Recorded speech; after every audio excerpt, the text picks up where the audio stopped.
నమస్తే, నేను Vamshi. Welcome to ground report. పరిశ్రమల అభివృద్ధి, ఉపాధి అవకాశాల కోసమే ఆర్ఎఫ్సిఎల్ ఫ్యాక్టరీ నిర్మితమైంది. కానీ అభివృద్ధి మాటున ఇక్కడ జరుగుతున్న విధ్వంసం అంతులేనిదంటున్నారు లోకల్స్.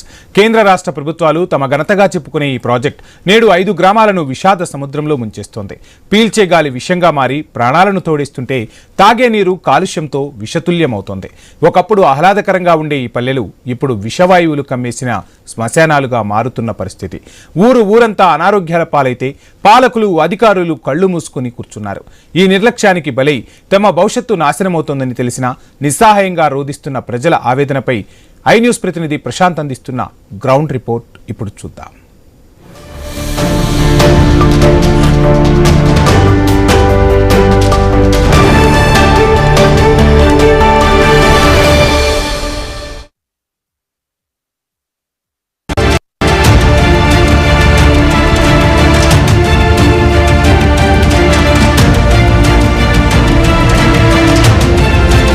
మనం ప్రస్తుతం పారిశ్రామిక నగరం రామగుండంలో ఉన్నాము. రామగుండంలో ఒకవైపు ఎన్టీపీసీ, మరొక వైపు ఆర్ఎఫ్సిఎల్ మనం ముందున్నాం. ఆర్ఎఫ్సిఎల్ గతంలో ఎఫ్సిఐగా ఉంది. ఈ ఎఫ్సిఐ తర్వాత తదనంతరం 1990లో ఒక్కసారిగా ఆగిపోయిన తర్వాత 2016లో దీనికి భూమి పూజ చేశారు. ఆ తర్వాత 2022లో పునఃప్రారంభించారు. కేంద్ర రాష్ట్ర ప్రభుత్వాలు అత్యంత ప్రతిష్టాత్మకంగా దీన్ని తీసుకొని దీని ఉత్పత్తి అంటే రోజువారీకి ఒకవైపు అమోనియా 2000 పైచిలుకు మెట్రిక్ టన్నుల అమోనియా ఉత్పత్తి చేస్తే, మరొక వైపు 3000 పైచిలుకు మెట్రిక్ టన్నుల యూరియాను ఉత్పత్తి చేస్తూ దాదాపు 5 రాష్ట్రాలకు పూర్తిగా పంపిణీ చేస్తూ ఉంది. మొత్తానికైతే ఇది ఒక చరిత్ర. ఈ చరిత్ర దాదాపు 5 సంవత్సరాలు అవుతుంది ఇది ప్రారంభించి. ఈ 5 సంవత్సరాల్లో ఈ ఆర్ఎఫ్సిఎల్ ఏర్పడడానికి గల కారణం ఏదేమైనప్పటికీ ఆ కారణంతో పాటు ఈ ఆర్ఎఫ్సిఎల్ పక్కనున్న 5 డివిజన్లు మాత్రం పెద్ద ఎఫెక్టెడ్ అవుతున్నాయి. ఆ ఎఫెక్టెడ్తో పాటు అనేక సమస్యలతో కొట్టుమిట్టలాడుతున్నాయి. నిజంగా ఈ 5 సంవత్సరాల పరిధిలో వారికి ఇచ్చిన హామీలేంటి, నిజంగానే వాళ్ళు ఎలాంటి సమస్యలు ఎదుర్కొంటున్నారు కానీ వారి మాటల్లో తెలుసుకునే చిన్న ప్రయత్నం చేద్దాం రండి.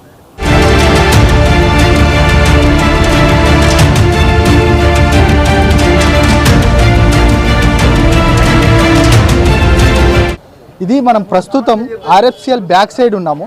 ఆ బ్యాక్ సైడ్ మనం చూస్తూ ఉన్నాం. మొత్తానికి వాళ్ళు చెప్తా ఉన్నారు అసలు మేము వ్యర్థాలను ఎక్కడి నుండి పంపించట్లేదు అనేది. ఆర్ఎఫ్సిఎల్ చెప్పినప్పటికీ కూడా అక్కడి నుండి మనం ఆ పొగ ద్వారా మనకు ఆ వ్యర్థాలు అనేది పూర్తిగా గాలిలో కలిసిపోతున్న ఆ దృశ్యాలను మనం చూస్తూ ఉన్నాం. అసలు ఒక ఫ్యాక్టరీ పెట్టడానికైనా ఒక సంస్థ నెలకొల్పే పరిస్థితిలో ఇట్లాంటి ఆర్ఎఫ్సిఎల్ లాంటి సంస్థలు పెట్టుకున్నప్పుడు దాదాపు చుట్టుపక్కల రేడియేషన్లో ఒక 5 కిలోమీటర్ల దూరంలో ఏ గ్రామాలు కూడా ఉండొద్దు. కానీ దాన్ని ఆనుకొని అంత కూతవేడు దూరం కూడా కాదు, ఆ గోడనే మనకు కనబడతా ఉంది. ఇక్కడ ఆ పక్కనే ఆనుకొని ఒక వీర్నపల్లి విలేజ్ ఉంటుంది. ఆ విలేజ్లో మనం ప్రస్తుతం ఉన్నాం. విలేజ్కి సంబంధించి నిజంగా వాళ్ళు ఎదుర్కొంటున్న సమస్యలు ఏంటి, అదేవిధంగా ఒక 5 ఇక్కడ ఎఫెక్టెడ్ ఏరియాస్ ఉంటాయి. ఒకటి వీర్లపల్లి ఇదే విలేజ్, అదేవిధంగా ఒకటి లక్ష్మీపూర్, అదేవిధంగా విఠల్ నగర్, ఇక తిలక్ నగర్. మొత్తానికి 5 ప్రధాన డివిజన్లు ఈ యొక్క సమస్యలను ఎదుర్కొంటున్నారు. ఇక దీనికి ఆనుకొనే ఉన్న వీర్నపల్లి గ్రామంలో ఉన్నాము. ఆ విఠల్ నగర్ కూడా మనం వెళ్ళి వారి విషయాలకు సంబంధించి వారి సమస్యలకు సంబంధించిన అంశాలను కూడా వారి మాటల్లో తెలుసుకునే ప్రయత్నించాము రండి.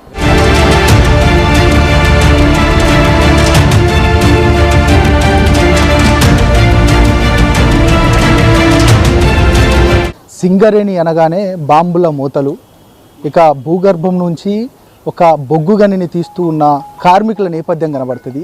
వారు నిత్యం పారిశ్రామిక వాడల్లో నివసిస్తూ ఉంటారు. ఆ పారిశ్రామిక వాడలు పూర్తిగా వాయు కాలుష్యం, గాలి కాలుష్యం, అదేవిధంగా నీరు కాలుష్యం. ఈ కాలుష్యం కోరల్లో చిక్కుకుంటున్న వారి పరిస్థితులు ఎట్లా ఉన్నాయి, వారి సమస్యలు ఎట్లా ఉన్నాయి. మరొక వైపు ఇటు సింగరేనే కాదు, ఆర్ఎఫ్సిఎల్ ఇక 5 రాష్ట్రాలకు యూరియాని ఉత్పత్తి చేస్తూ పంపిణీ చేస్తున్న ఆర్ఎఫ్సిఎల్కి సంబంధించి దాంట్లో నుంచి వ్యర్థాలు వస్తున్నాయి. ఆ వ్యర్థాల ద్వారా అనేక ఇబ్బందులు ఎదుర్కొంటున్నామనేది కూడా వాళ్ళు చెప్తా ఉన్నారు. నిజంగా ఇక్కడ ఎదుర్కొంటున్న సమస్యలు ఏంటి వారి మాటల్లో తెలుసుకునే ప్రయత్నం చేద్దాం రండి.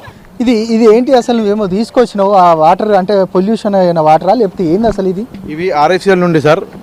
ఇప్పుడు ఈ వాటర్ చూసినట్లయితే గోదావరికని ప్రాంత ప్రజలు తాగుతున్నటువంటి మంచినీటి ఇది ఎట్లా అంటే ఆర్ఎఫ్సిఎల్ కెమికల్ వాటర్ ఏదైతే ఉందో ఆ కెమికల్ వాటర్ అనేది గోదావరి నది విడుదల చేయడం ద్వారా చాలా క్రిములు, కీటకాలు, కెమికల్ ఇట్లా పొల్యూషన్ అయ్యి ఈ వాటర్ వస్తున్నాయి. ఇవే వాటర్ని శుద్ధిపరచకుండా ఇక్కడ ఉన్న ఆర్ఎఫ్సిఎల్ కానీ శుద్ధిపరచకుండా ఈ వాటర్ గోదావరి నది డైరెక్ట్గా గోదావరి నదిలో విడుదల చేయడం ద్వారా ఈ వాటర్ మాకు వస్తున్నాయి. ఈ వాటర్ తాగడం ద్వారా సార్ ఈ వాటర్ చూడండి, ఈ వాటర్ తాగడం వల్ల చాలామంది గుండె జబ్బులు, కిడ్నీ వ్యాధి, కిడ్నీ ఖరాబ్ అవడం, దీంతో పాటు చాలామందికి న్యూరాలజీ ప్రాబ్లం రావడం ద్వారా చాలామందికి పెరాలసిస్ రావడం, చాలామందికి డయాలిసిస్ స్టేజ్ వరకు వెళ్ళడం, ఇలాంటి జరుగుతున్నాయి. ఇలాంటి ఆరోగ్య సమస్యలు గోదావరి ప్రజలకు.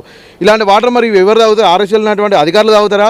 స్థానికంగా ఉన్నటువంటి పొల్యూషన్ కంట్రోల్ బోర్డు ఉన్నటువంటి అధికారి తాగుతారా? అసలు ఎవరు తాగుతారా అనే విషయాన్ని తేల్చి చెప్పడానికి ఇలాంటి వాటర్ సేకరించాం. మీ ఐన్యూస్ ద్వారా తెలియజేయండి ఏమన్నట్టు ఈ వాటర్ తాగడం వల్ల మాకు అలా చాలా వరకు ఇప్పటి వరకు మొన్న చూసినట్టయితే దాదాపు ఒక 60 ppm వరకు గ్యాస్ లీకేజ్ అయింది. దాంతోపాటు మన కాలువలో కూడా వాటర్ లీకేజ్ అయింది.